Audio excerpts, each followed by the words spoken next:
अस्सलाम वालेकुम दोस्तों, मैं हूं नसरीन। आज हम कहाँ पे मौजूद हैं मालिक साहब? अस्सलाम वालेकुम। आज हम हैं जनाब एक आड़ू के बाग में, और ये आड़ू का बाग जो है बाकी बागों से मुख्तलिफ है। उसकी दो तीन वजूहात हैं। एक ये कि ये सबसे बड़ा बाग है, दूसरा ये माहौलियाती और मौसमियाती तब्दीलियों के पेश नज़र इसको डिज़ाइन किया गया है, इसको बनाया गया है। तो इस बाग की सैर करते हैं और देखते हैं कि कैसे आड़ू है और कैसा खूबसूरत ये बाग है। आइए देखते हैं।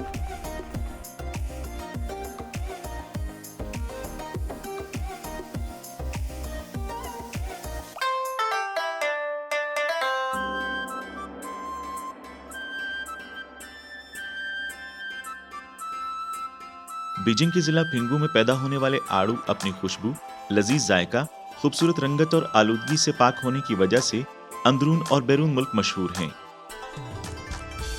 फिंगू के आड़ूओं का मौसम आमतौर पर मार्च में शुरू होता है और अक्टूबर के आखिर तक जारी रहता है। अब फिंगू आड़ू बीजिंग का एक मकबूल ब्रांड बन गया है और इसे मार्केट में बेहद पसंद किया जाता है।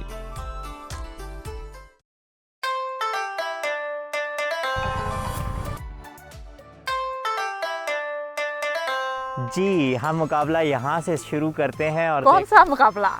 1 मिनट में सबसे ज़्यादा आड़ू कौन तोड़ेगा, पहला मुकाबला ये होगा। और हम इस स्टिक की मदद से आड़ू तोड़ेंगे। तो कौन जीतेगा? मैं ज़रूर। मैं ज़रूर जीतूंगा, देखता हूँ। और अगर मैं जीता तो मैं आपको 2 बड़े आड़ू दे दूंगी। no.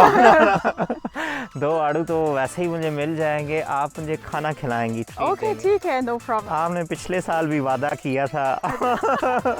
तो 2 खाने हो जाएंगे। हम तोड़ते हैं, सबसे पहले नीचे रखते हैं और गिनती स्टार्ट करते हैं। अच्छा, शायद हम हाथ से भी तोड़ सकते हैं। Okay, I will use this. 1 2 3 गो। मुकाबला नंबर 1 मिनट में ज्यादा से ज्यादा आड़ू तोड़ें।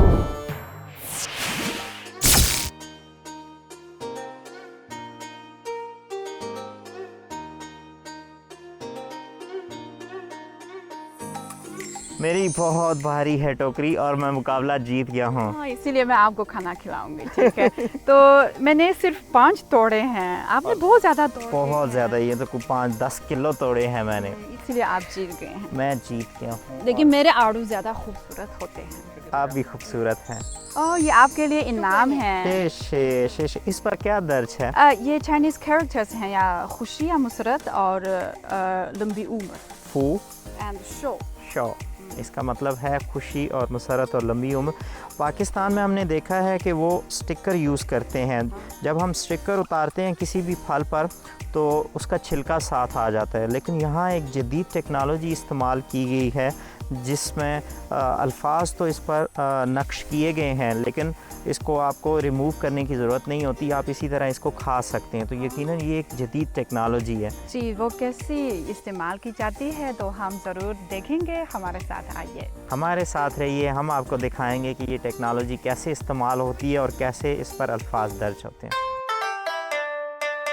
अभी हम अंदर जाते हैं और देखते हैं कि इन पर जो मुख्तलिफ़ डिज़ाइन किए गए हैं, मुख्तलिफ़ नेक कलमात लिखे गए हैं, वो कैसे डिज़ाइन किए गए हैं, उन पर कैसे प्रिंट होता है इन आड़ुओं पर। तो वो आपको दिखाते हैं। आपको वैसे कैसे लग रहे हैं? बहुत खूबसूरत है। हमारे आड़ू को 2019 में अवामी जमहूरिया चीन के क़याम की 70वीं सालगिरह के मौका पर रियासती ज़ियाफ़त के लिए मुंतखब किया गया था। अब हम आड़ू पर नक्श कुनिंदा होने के लिए मज़ीद दिलचस्प नमूने डिज़ाइन कर रहे हैं ताकि चीनी रवायती सकाफ़त को फ़रोग़ दिया जाए और आड़ूओं की कीमत में इजाफ़ा किया जा सके। इसके साथ साथ किसानों की आमदनी में भी इजाफ़ा हो।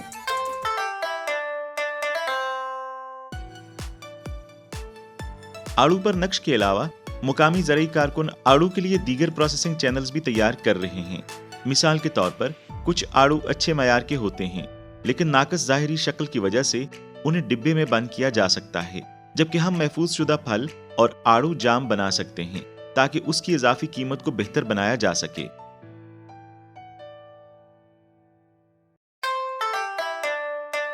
अब हम एक्सपीरियंस करेंगे। अब हम जनाब तजर्बा करने जा रहे हैं कि ये कैसे लगता है। आड़ू पर नक्शकुंदा करने के लिए हमें इन पर बैग लपेटने की जरूरत है। बैग खोलने के बाद आड़ू आमतौर पर सब्ज या पीला होता है और सूरज की तपिश के बाद सुर्ख हो जाता है। शफ्तालू की सतह निस्बतन हमवार है। अगर हम शफ्तालू पर नक्श छापना चाहते हैं तो हम पहले स्टिकर चस्पा करेंगे और स्टिकर को मजीद मजबूती से बनाने के लिए के मौसम में फल को खराब नहीं होने देगा।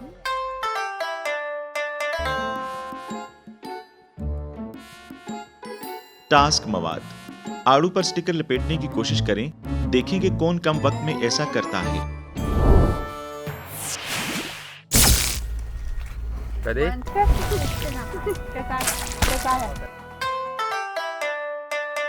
देखिए ये मेरा इनाम है जनाब। मेरा इनाम किधर? ये मेरा है। तो ये आड़ू के सॉस है ना, जो आड़ू से बने हुए हैं, ये वैल्यू एडिड मसनूआत है जो फ़रोख्त करके किसान भी ज़्यादा मुनाफा हासिल कर सकते हैं। जी ये इंतहाई शानदार है और इस तरह की जो फिनिशिंग प्रोडक्ट हैं या वैल्यू एडिड प्रोडक्ट हैं, हम पाकिस्तान में उनको पाकिस्तान को भी ऐसी लॉन्च करनी चाहिए और चाइनीज़ जदीद टेक्नोलॉजी से उसे इस्तेफ़ादा हासिल। इस तरह तमाम फल जो ज़ाया नहीं होंगे। जी जनाब, इस बागात में बहुत सारी मशीनें हैं। देखिए ये वाली, क्या आपको पता है ये कौन सी है? मुझे पता है, लेकिन ये बेसिकली घास काटने के लिए है। लेकिन जो माहिर हैं हमारे साथ, इनसे पूछते हैं कि ये मशीन, तो इसको पहले घास को काट करके इसको क्रश करके फिर ज़मीन में दबा दिया जाएगा।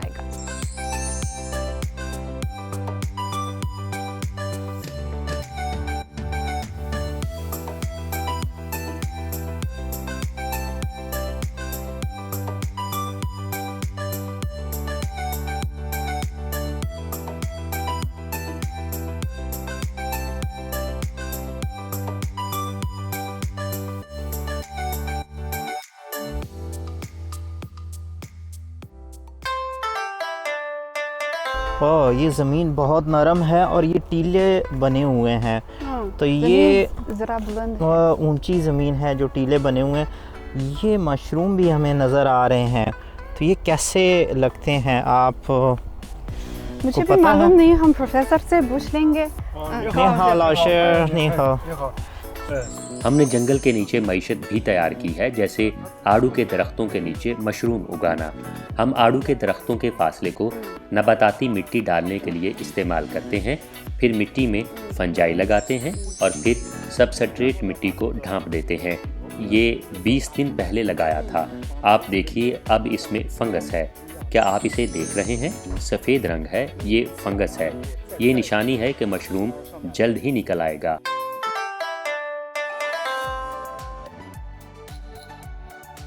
माहौलियाती पुल नामी मंसूबे का एक अहम हिस्सा जंगलात के नीचे की मईशत है, जैसे आड़ू के बाग के सायादार हिस्से में मशरूम उगाना है।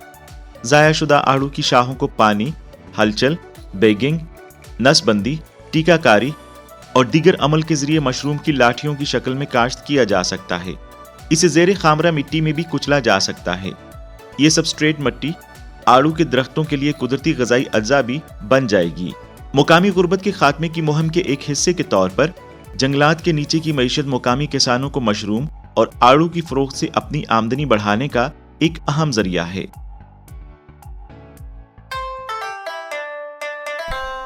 ये इंतहाई खूबसूरत जगह है, दरख्तों से घिरी हुई है, छोटे छोटे पहाड़ हैं। बहुत अच्छा लग रहा है।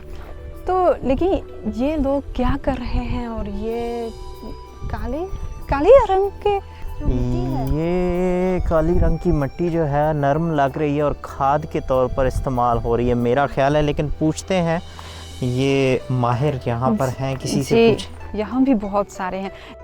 ये एक मशरूम का सबस्ट्रेट है जो पिसे हुए और खमीर शुदा आड़ुओं की शाखों से बनाया जाता है।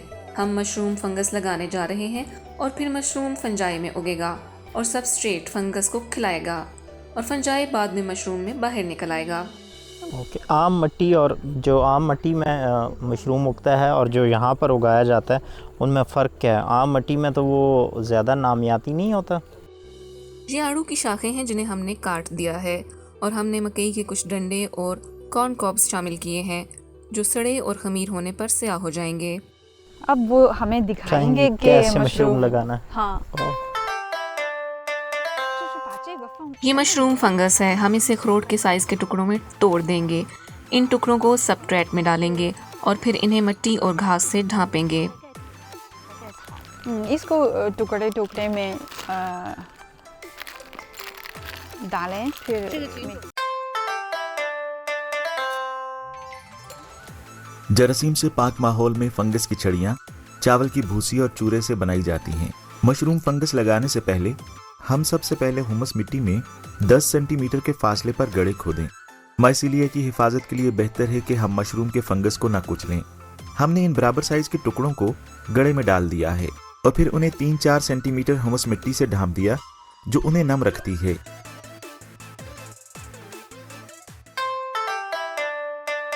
मैं अपने मशरूम उगा रहा हूँ, उसके बाद जब उग जाए मुझे दे देना।